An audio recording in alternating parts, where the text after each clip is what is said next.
The waters of the Gulf of Maine are warming faster than almost anywhere on Earth. That's meant a big disruption to sea life, and it's caused an historic boom in the lobster industry. That includes a so-called gray zone, a disputed area claimed by both U.S. and Canadian fishermen. It's a place where lobsters are plentiful and tensions are high. This is an example of how climate change is not some distant, abstract threat, but one that is having an effect on people's lives right now. We're going to take you inside an international lobster war this week on Next from the New England News Collaborative. We'll also look at the state of reliable high-speed internet service in cities and rural areas. The internet is a utility at this point. It is a necessity in the state of our culture. Plus, you'll get to meet an avalanche dog on Mount Washington and take a slide down a giant luge. Oh, yeah! It's next. Next is produced at Connecticut Public Radio and is powered by the New England News Collaborative, 8 public media companies coming together to tell the story of a changing region, with support from the Corporation for Public Broadcasting. I'm John Dankosky. Thanks for joining us. Let's start our show by considering the necessities of life in 2019. Nobody's going to argue that we need clean drinking water, a way to deal with waste, electricity, some way to heat your home. Getting those necessities can still be a struggle, but they're universally seen as building blocks for a functioning society. So what about reliable, high-speed internet service? Almost all businesses need it. It's become increasingly important for medical care. And what about students who need it to do their homework? The internet drives our global and regional economy, but as the need for it grows, the lack of access to broadband is increasingly becoming a problem. So we asked listeners to weigh in. Hi, it's Dave Panagore from Provincetown, Massachusetts. Here on the Outer Cape, we have broadband, on paper through one provider.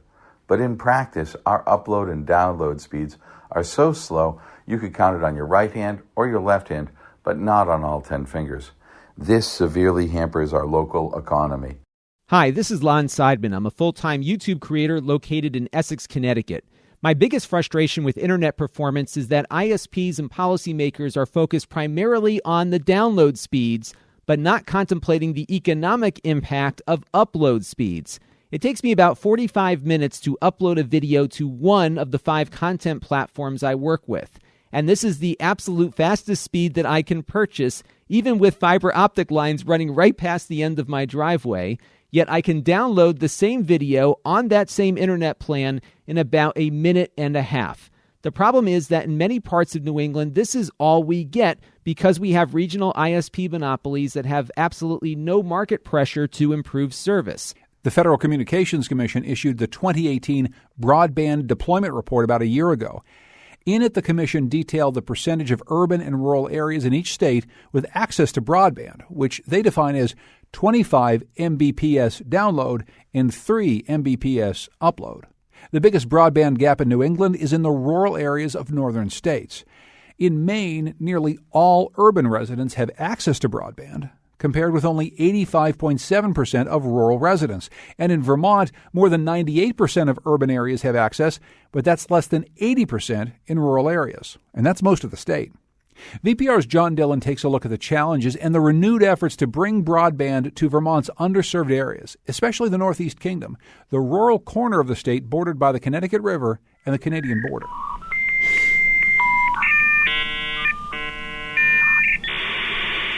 Remember this sound? For Jenny Green, who lives in North Danville, the anachronistic tones of a dial-up modem are not a reminder of the past. It's how she connects with the digital world today. I would say this is longer than usual. And frankly, when it gets like this, I just say the heck with it. A blue wheel turns slowly clockwise on her computer screen, and almost 5 minutes pass before a website opens. I've lectured all my friends to not send email to this email address because if there's more than 2, it takes forever for them to load. God forbid there's a picture. When Green wants faster speed, she'll drive into Danville to the library or local bakery. But that's not secure. She knows she'll soon have to do much more online, such as banking. And for that, she needs a much faster and safer connection. The reality of something just like paying bills, I can imagine that the day is coming when you can't pay them with a stamp. Green's internet inconvenience also has a financial cost. She lives alone in a beautifully renovated farmhouse, but at 83, she eventually wants to move to town, and she knows her North Danville place will fetch a lower price without adequate internet. And being a broadband backwater has a financial cost for the state as a whole. I'm in that demographic they're looking for, these tech workers that work remotely. Jonathan Baker is Chief Technology Officer for Gain Life, a startup based in Boston.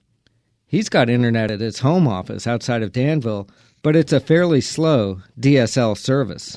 Which maxes out at about 7 down and 1 up, which is just, it's late 90s speeds, more or less. It's terrible. A bit of tech speak here. Those numbers refer to speeds at which data can move, so Baker gets 7 megabits per second of data download and 1 uploading. That's well below the current minimum definition of broadband set by the Federal Communications Commission, which is 25 Mbps download and 3 up. So when Baker needs to upload files that are gigabits in size, he has to drive to a co-working space in Lyndonville. Because otherwise, uploading a gigabyte of data on the connection I have at the house is hours and hours and hours. Last year, the state launched a program that will spend $10,000 apiece to attract remote workers to Vermont. Baker says instead, the state should allocate the money to improving broadband. I mean, the whole motivation behind that is to move away from the cities. So people will say, oh, well, those people, they can move to Burlington or Montpelier, right, where there's good internet. Well, that's not what we want to do. The whole idea behind being a remote worker is you can, move to a rural area and live that kind of a lifestyle. The lack of internet is particularly acute in the Northeast Kingdom, where only about 47% of residents and business have access to broadband that meets the FCC definition. Statewide, 73% of the addresses are served by internet at those speeds or greater. The Northeast Kingdom Collaborative works to improve economic and community development in the region. Its director, Catherine Sims, says the NEK is lagging further and further behind the rest of Vermont, even compared to other rural areas. So broadband is a big focus of her job these days. When you don't have access to internet or internet that's reliable or high speed enough, it means you can't work remotely and do your job. Your kid might, not have access to the educational opportunities that other kids with higher speed internet do. This digital divide is not new. It has roots in the deregulated telecom world that's left rural areas behind. Clay Purvis is the state's director of telecommunications and connectivity. He points out that unlike traditional telephone service, internet and cable companies are not required to serve a customer. Broadband is kind of open to the vagaries of competition, and federal law, the federal policy has always been light touch. We're going to not regulate this. We're going to let the free market solve it. And so urban areas and rural areas are divided. There's no parity. And bringing broadband to the hinterlands is not cheap. The state estimates it will cost $500 million to $1.4 billion to bring fiber optic internet all around Vermont. The legislature and Governor Phil Scott obviously don't have that kind of money, but there is an intense focus on broadband this session. Scott wants to raise $1 million in bonds to help communities with connectivity projects, and House Speaker Mitzi Johnson says broadband is a top priority. Putting that priority into action is a main focus of the House Energy and Technology Committee. Laura Sibilia from Dover is the committee's vice chair. She says a bill being drafted now includes state bond money and an additional state staff person to help towns. We want to provide enough support for rural towns where, we've got a farmer and a teacher and a seamstress maybe, running the town. They're not telecommunications experts. So we want to make sure that we give them a chance to help their people and that we provide enough support. So that's what I think we're trying to do here this year. Like that, you managed to come on my monthly cookie baking. Oh my gosh, thank you. They're good. Help yourself. At Jenny Green's house in North Danville, we're still waiting for the New York Times webpage to slowly load on her laptop. We joke about the snail-like service, and the delay gives me time to sample some of her delicious home-baked oatmeal raisin cookies. But then, Green makes a serious point about a state struggling to serve its citizens with an essential tool of modern life. The internet is a utility at this point. It is a necessity in the state of our culture. And for it not to be provided statewide, every hollow, every mountaintop, all over, is unacceptable. What's needed, she says, is a public works program on the scale of the Rural Electrification Administration that brought electricity to the last corners of the Northeast Kingdom during the Depression. But for now, as soon as the snow subsides a bit, Green says she'll probably buy a satellite dish for improved internet. The state doesn't count that service as broadband, but Green says it may be better than nothing. For the New England News Collaborative, I'm John Dillon. But as rural communities get broadband access, there are questions about who should provide it.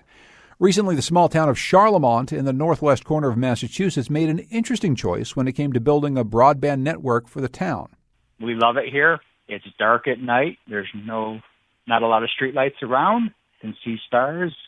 That's why I live here. And a lot of people would love to live in this area, but with the way telecommunications is today, with people being able to work from home, they can't work from home in our town. That's Trevor Mackey. He's on Charlemont's broadband committee. The town didn't previously have very good broadband access, and recently Comcast offered to build the town a network. But at a special town meeting in December of 2018, the town's residents decided against it, instead opting to build their own broadband network. We know each other in this town. We're a small town. You know, if there's a problem, you know who you're going to come knocking on the door to. And I don't think any member of the committee wanted to have their neighbor saying, you sold us a bill of goods. He told us that they expect the network will be ready in early 2021. While getting broadband access to rural areas is a big concern, that doesn't always mean that urban areas have complete access. Many city residents feel left out of the conversation with slow access, high cost, and no competition from multiple carriers. These problems are felt most acutely in low-income and minority communities. We invited in Ellen Katz, Consumer Counsel for the state of Connecticut, and Janice Fleming, CEO of Strategic Outreach Services. She's a community organizer in Hartford. Ellen and Janice, welcome to Next. Thanks for joining us. Thanks for having me. Thank you so much. Ellen, I'm going to start with you. Maybe you can explain, in your mind, what exactly broadband access is supposed to mean. Well, what I hope it means, what I think it should mean, is that every citizen has universal access to affordable, high-speed broadband. That's not what we have yet because there's no rules that require that like we have with electricity and, say, running water. How does Connecticut do when it comes to broadband access in terms of statewide coverage? Now, Connecticut is the most connected state in the nation. I feel like I should set the bar there. However, we still see lots of people, lots of consumers, particularly in the quiet corners, who have access to almost nothing or only very, very low-quality dial-up. But also, one of the issues that we spend a lot of time on is the urban digital divide.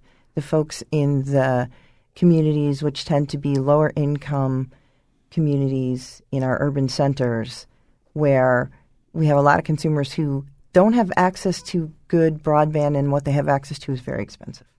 Why is that? What's the limitation for people in urban areas to get better broadband access? Well, if you look at the existing telecom providers, they have a business model, and their business model is they go where there's the most money. And there's not a lot of incentive to upgrade infrastructure in these urban areas where it can cost a lot of money because you have to tear up the streets and go underground.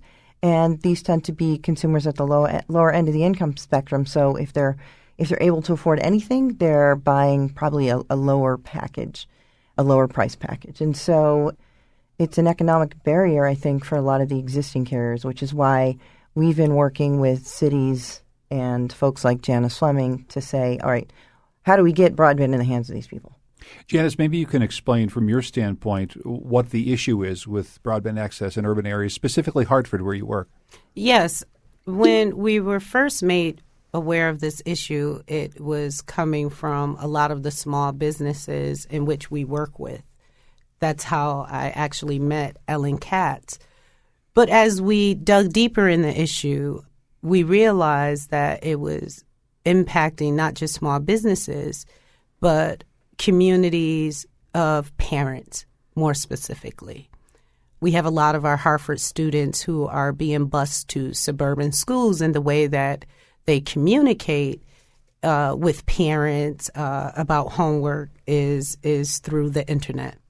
And what we were finding is that a lot of our residents couldn't afford the cost of the broadband service alone, or whether it was in a package, and even if they had the discounted package at $9.99, it wasn't providing, to Ellen's point, the broadband strength that would allow a 5 or 6 family, 3 or 4 family to all work online together. So essentially, we found that you had kids sitting outside of McDonald's, kids who couldn't complete their homework because of the cutbacks. Libraries are closing earlier, and that technology in and of itself, broadband services in and of itself, is no longer a luxury. I'd love to have you talk more about that, because I'm thinking about where we are in terms of technology in 2019 and where perhaps we should be.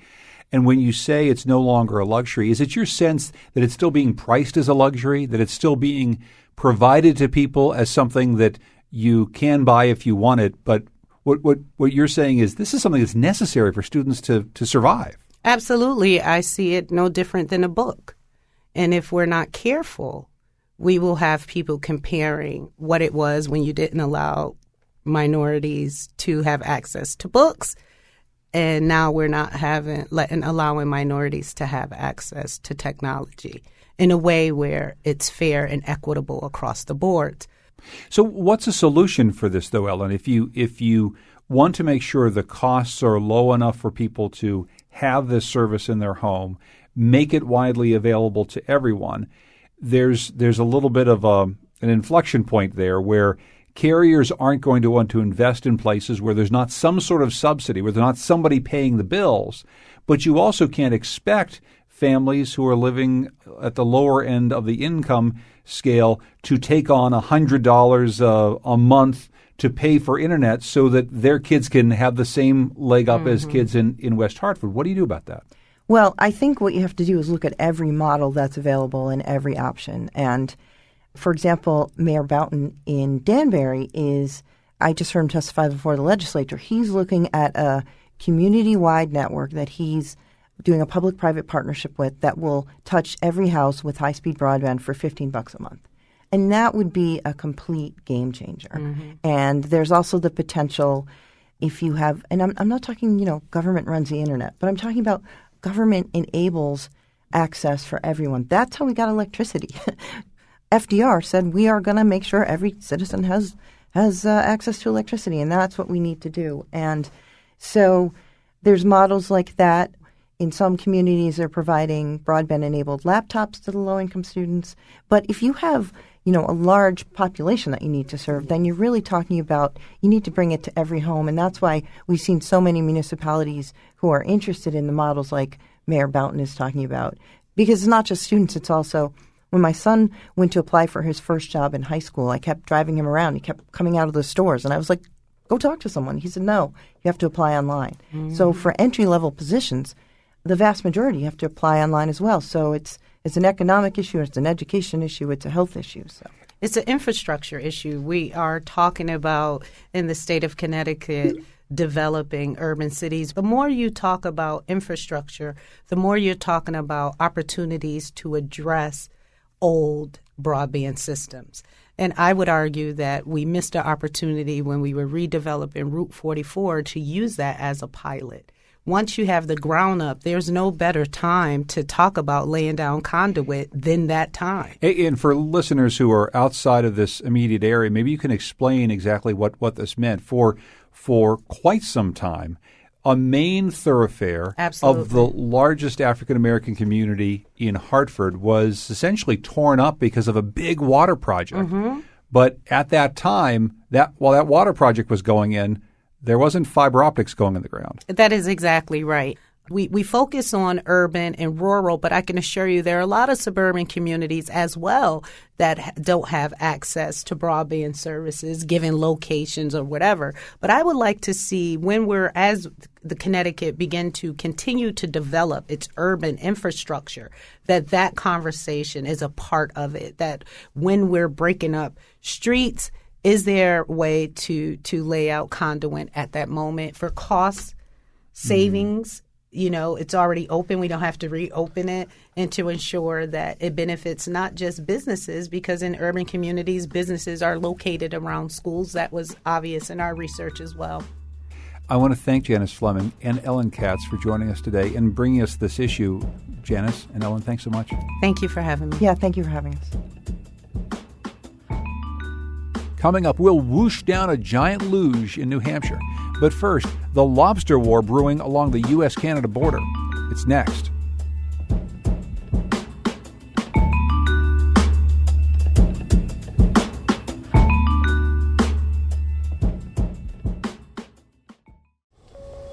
Next is made possible in part by our founding supporters who believe in the power of collaborative news coverage, including the Common Sense Fund, supporting the New England News Collaborative and its coverage of climate change and global warming. Support also comes from Douglas Stone and Mary Schwab Stone through the Smart Family Foundation of New York. There's a section of ocean along the border between the U.S. and Canada that's considered a gray zone. It's a stretch of over 200 square miles that the U.S. and Canada both say they've got claim to. And in recent years, as seas warm and lobsters move north, this gray zone has become prime lobster fishing ground, sparking tensions between American and Canadian lobstermen, both trying to capitalize on this catch. A new documentary from David Abel and Andy Laub, Lobster War, the fight over the world's richest fishing grounds, highlights the increasing tension along this gray zone. Abel has covered environmental issues for the Boston Globe for years. David, welcome back to Next. Thanks for joining us. Thank you for having me. Why don't you start by telling us about this gray zone? Describe the place, if you would. So it's actually a really beautiful place, and the gray zone is all around this one island called Machias Seal Island. It's basically a rock, and it's been a puffin colony for a very long time.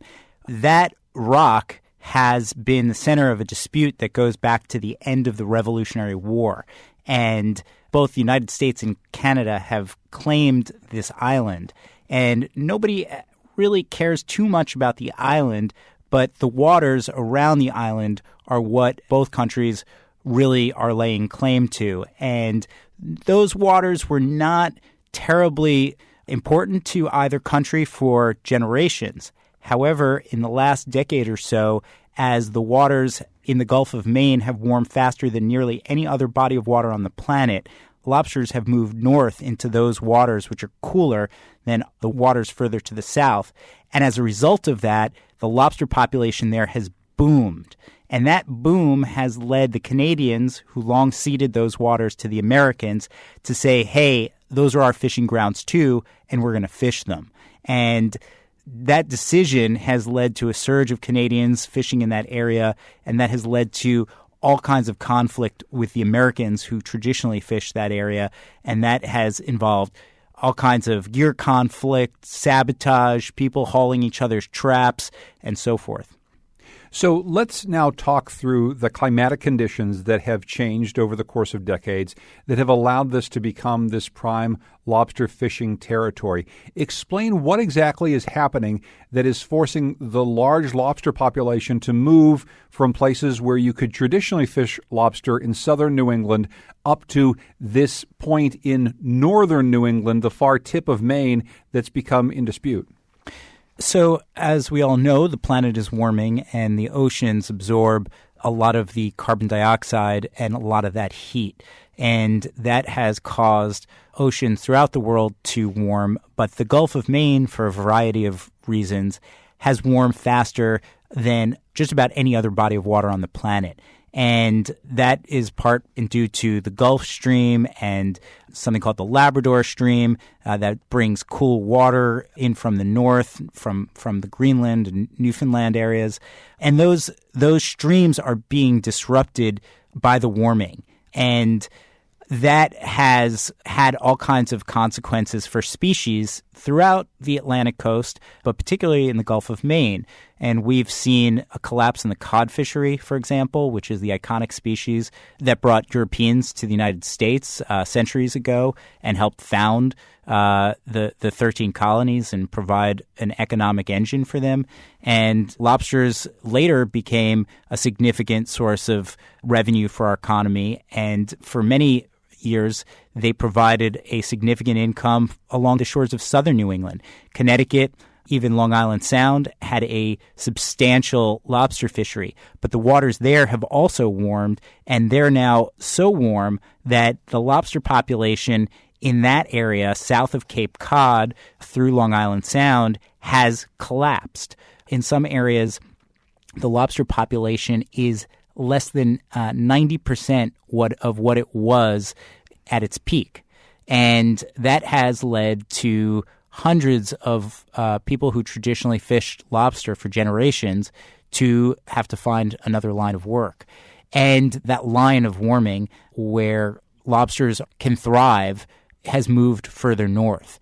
If you move even further north from mid-coast Maine up into Canada, the lobster population over the last decade has actually increased substantially because those waters, which have also warmed, are now in a sweet spot. And lobsters thrive within a relatively narrow band of temperatures. And so this points to another key piece of the tension in your documentary. If the warming temperatures are pushing the lobster into this prime fishing ground and there's potentially a peak either here or coming. Now you've got these disputed territories in which Americans and Canadians are trying to capitalize on what could be a very small window for this prime lobster fishery. It gets to some of the other tensions. Here's lobstermen Norbert Lemieux and Patrick Feeney, Christian Porter of the Maine Lobstermen's Association, and Cynthia Rowden, she's selectwoman for Cutler, Maine. Before 1984, there was no Canadians in this area. There was no gray zone. Each year goes by, they bring more and more fishermen over. We're talking two countries, so it's a lot harder to resolve differences. People get angry, and it's getting more dangerous every day. Every lobster that's caught by a Canadian is one lobster that's not caught by an American. And that's, dollars, not in the local economy, which we need drastically. Walk us through what these tensions mean with more Canadian fishermen, more American fishermen battling in this area. Walk us through what exactly this means for the people who are fighting over these lobsters. There's often tension between lobstermen on, the same side of the border.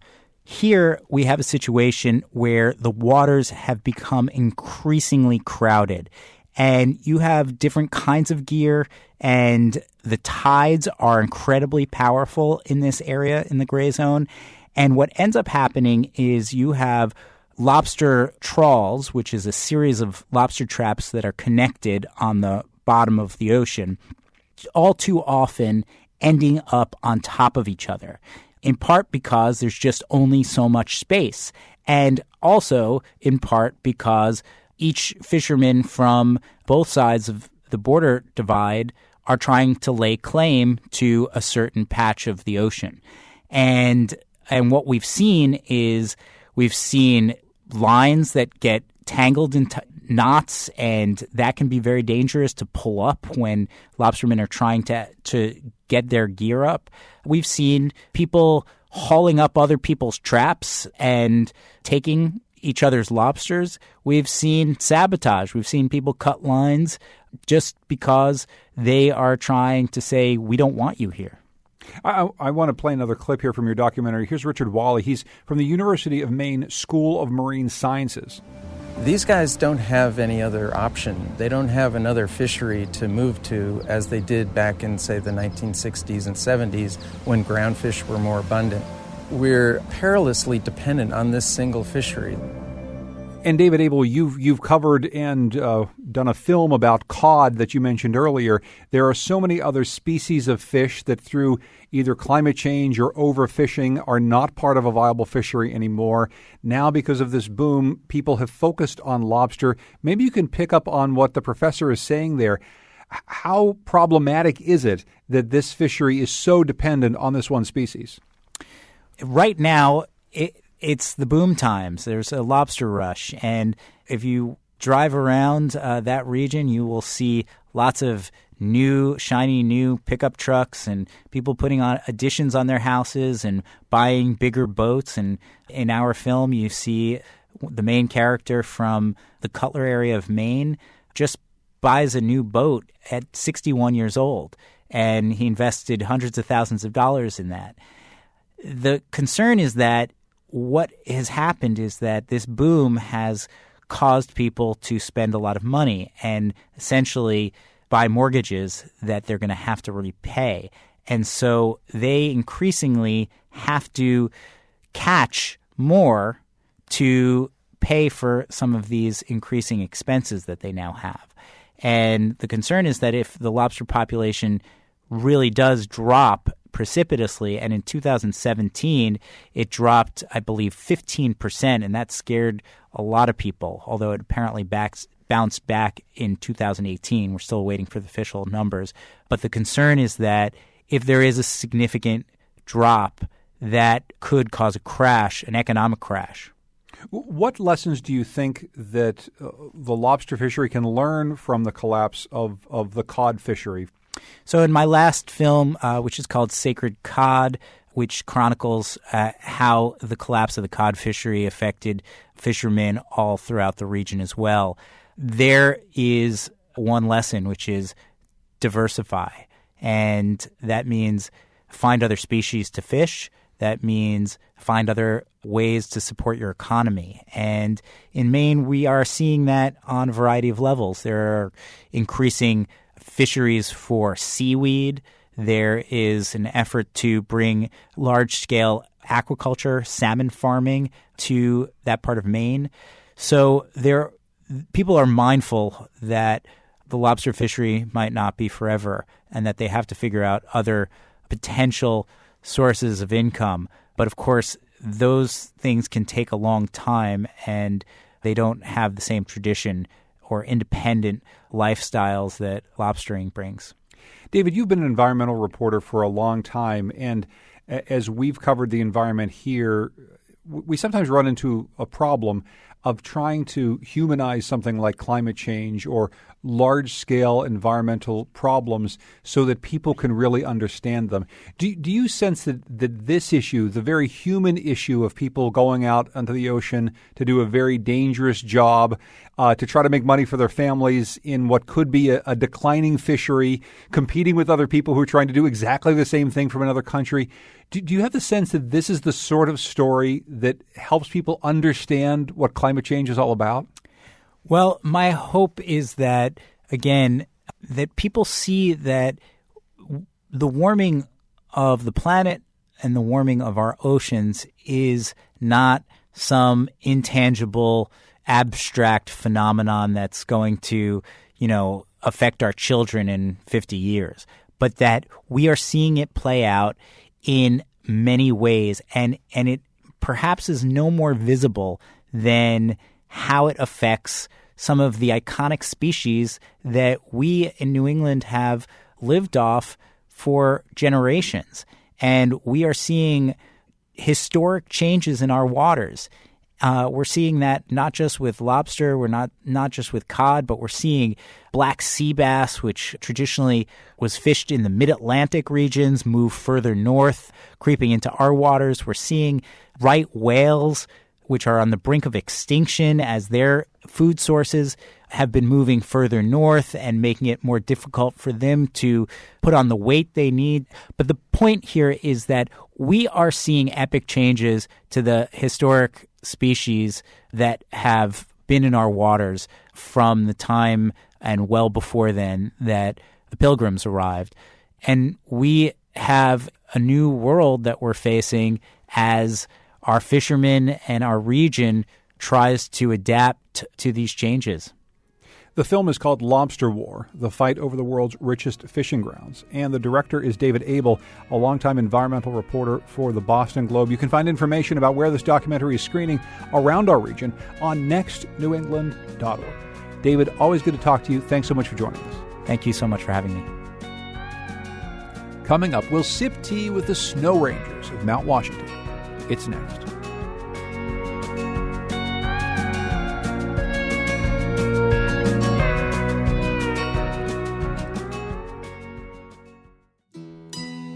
Next is made possible in part by our founding supporters who believe in the power of collaborative news coverage, including the John Merck Fund, supporting the New England News Collaborative and its coverage of climate and clean energy. Support also comes from the Melville Charitable Trust. The late winter snowstorms and frequent high winds have prompted more avalanche warnings by the Mount Washington Avalanche Center in New Hampshire. The center is staffed by snow rangers. Those are the folks who offer warnings like human-triggered avalanches are likely and will be large enough to bury and kill a person on open slopes and gullies. Yikes. Yeah, the snow rangers of Mount Washington, they don't mess around. And as NHPR's Sean Hurley discovered, they don't want you to either.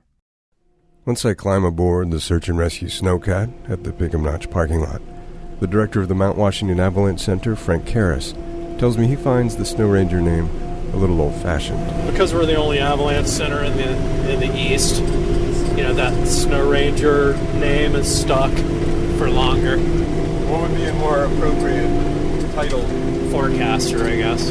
But that's it doesn't address the fact that we do rescues. That's the other weird thing. We're one of only 2 avalanche centers that also do rescue. Our heaving, vibrating, 2.5-mile churn up the Tuckerman Ravine Trail to Hermit Lake will take about 30 minutes. Lily, the avalanche dog, runs out in front of us, excitedly sniffing the snow here and there, as though a rescue is underway.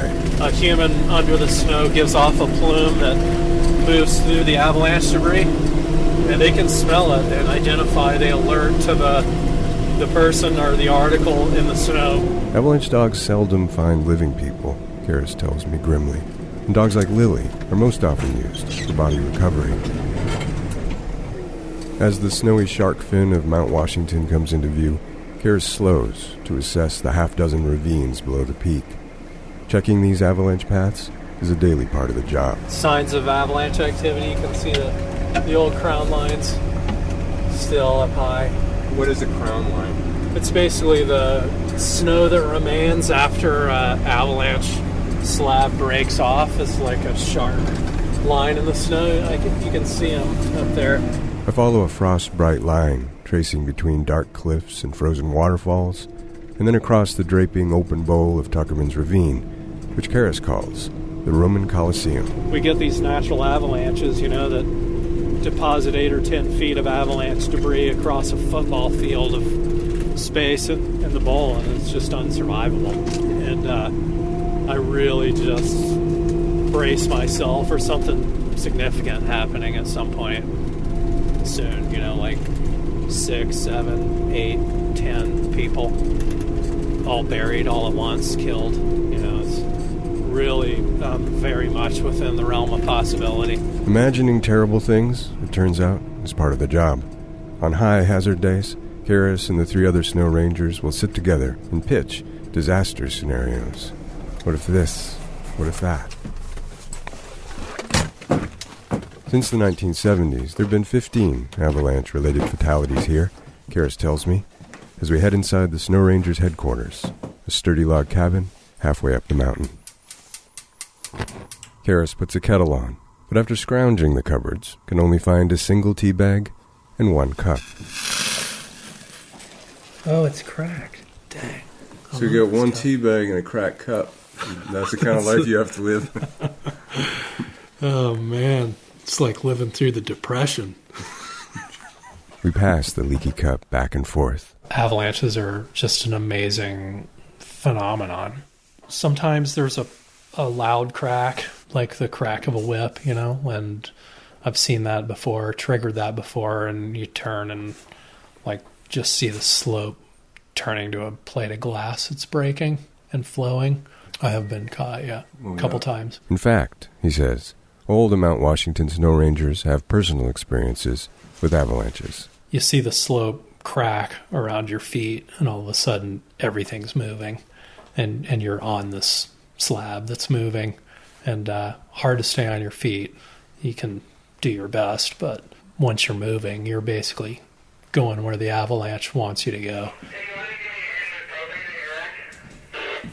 Sometimes people will ask, well, why are we paying 4 guys to go forecast avalanches? Like, that's just stupid. Why are people even going out there? Although avalanche fatalities here and across the U.S. have been level for the last few decades, Kara says that's despite the fact that there are more people than ever moving through the snowy woods and mountains. Particularly in the last decade, backcountry skiing has just exploded. So the reality there is that, like, we're doing well. Between avalanche education and avalanche forecasting, we think those two things are big contributors to that trend. On the day I visit, the avalanche rating is low. But just 2 days earlier, following a storm that dropped a foot of snow, Karras and his team issued an avalanche warning, which means only one thing. We know that we'll see avalanches. If we don't see avalanches and we issued a warning, we screwed up, like we were wrong. So we haven't done that yet. While there have been only a handful of incidents in the range this winter, Frank Karras says the risk is constant and daily. If there's snow on the mountains, there are rangers on the mountains watching it. We love what we're doing, and we know that there would be potentially serious consequences if we didn't do what we're doing for the public. And if the cracked cup and lone tea bag are anything to go by, the snow rangers aren't spending much time in the cabin drinking tea. For the New England News Collaborative, I'm Sean Hurley. Now to a smaller hill, quite a bit less dangerous, but no less thrilling. Your town probably has one kind of like it. It's a great hill for sledding, a place where you can pick up a little bit of speed and go for a ride in the snow. But imagine if the best sledding hill in town was an immaculately groomed, steep vertical drop down a winding luge run. John Kalish, he found that hill in Thornton, New Hampshire, and he brings us this story. The Baldwin family has a steep hill that drops about 150 feet from the start of the luge run to the finish. It takes about a half a minute to slide down the winding 700-foot track. Oh, yeah! This luge, as everyone refers to it, has existed since 1965. Initially, the kids slid on plastic sleds, but now inflated tubes are used. It's deceptively fast. As soon as you get on this thing and you start going down, there's no brakes. Sam Coase is one of the 8 kids who grew up in this blended family. You can drag your hands. You might throw a foot out now and then if you really get freaked out, but you're not stopping going down that hill. The luge is unique in that people go down in trains of tubes connected. The more tubes, the greater the momentum. You sit on the tube, you feel this power behind you shoving you down the hill and whipping you from side to side, and then you get to the bottom and your adrenaline is coming out your ears. That's Heather Pedrick Baldwin, the family matriarch. She and her husband Gunnar take great joy watching grandchildren and a couple of great-grandkids slide down the hill. My reward is really measured by the decibel level of their screams as I hear them going down the track. That happens every time. To me, that is music.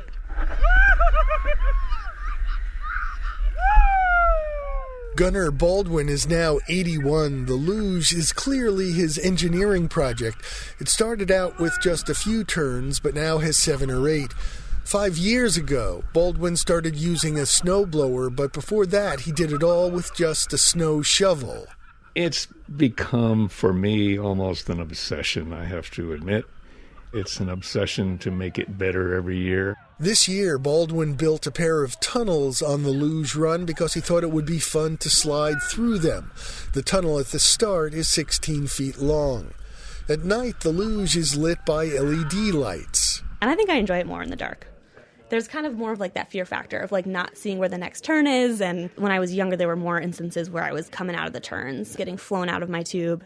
That's Louisa Noble, who, like many of the grandchildren, went down the luge for the first time as a toddler in her mom's lap.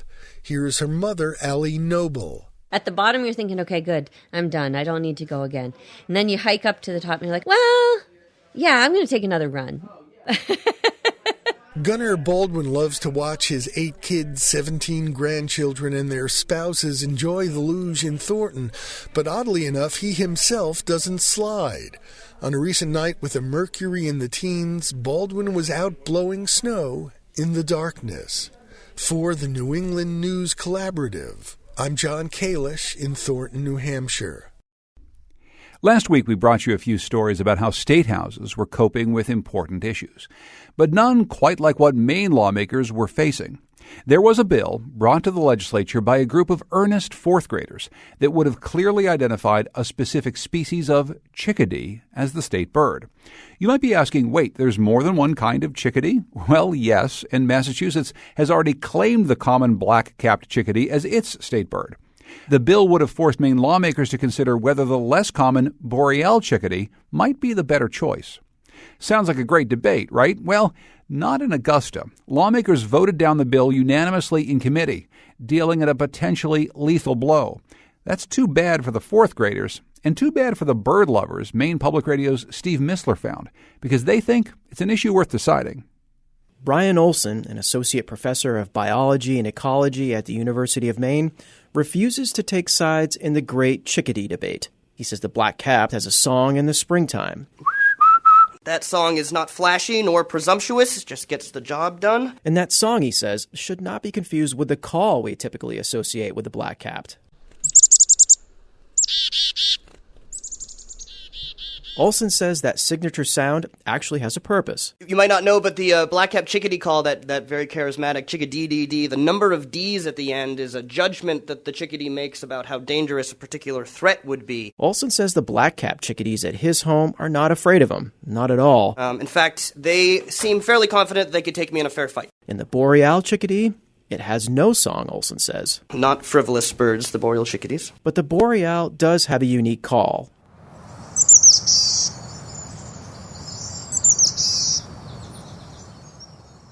It's likely that many Mainers, especially those who have not ventured into the northern part of the state, have not heard the boreal's call before, much less seen one.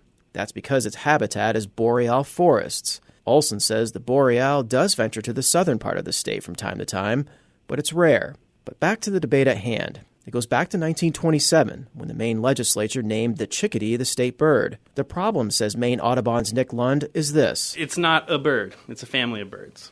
So it would be like saying the state dog is a dog, or the state pizza is pizza. In fact, Lund says, Maine is one of just 2 states that hasn't specified which species of bird is the official one. The other state is Utah, which generically lists the seagull as its bird of choice, a curious decision on its face given that there's no sea in Utah.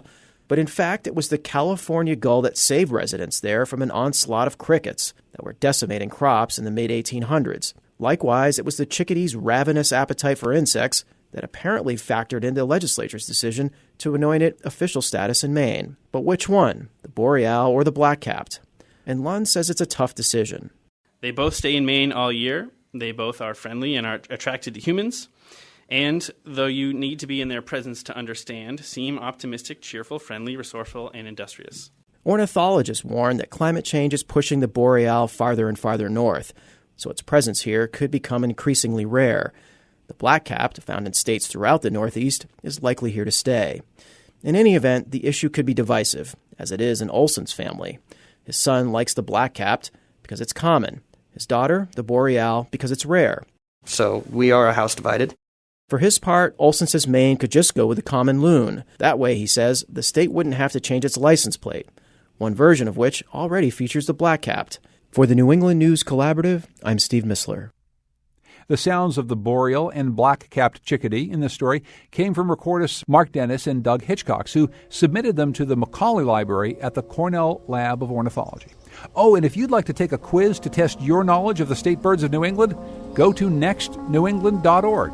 Good luck. You can find our show wherever you get your podcasts. Just search for Next New England. And if you like what you hear, be sure to rate and review us on iTunes. You can follow Next on Facebook and Twitter at Next New England. Our show is produced by Lily Tyson. Our digital producer is Carlos Mejia. And our executive producer is Katie Tolarski. We had help this week from Kyone Wolf, Glenn Alexander, and Mike Garth. Our music is by Todd Merrill and Goodnight Blue Moon. The New England News Collaborative is powered by the Corporation for Public Broadcasting, Connecticut Public Radio, Vermont Public Radio, New Hampshire Public Radio, Maine Public Radio, New England Public Radio, WBUR, WSHU, and the Publix Radio.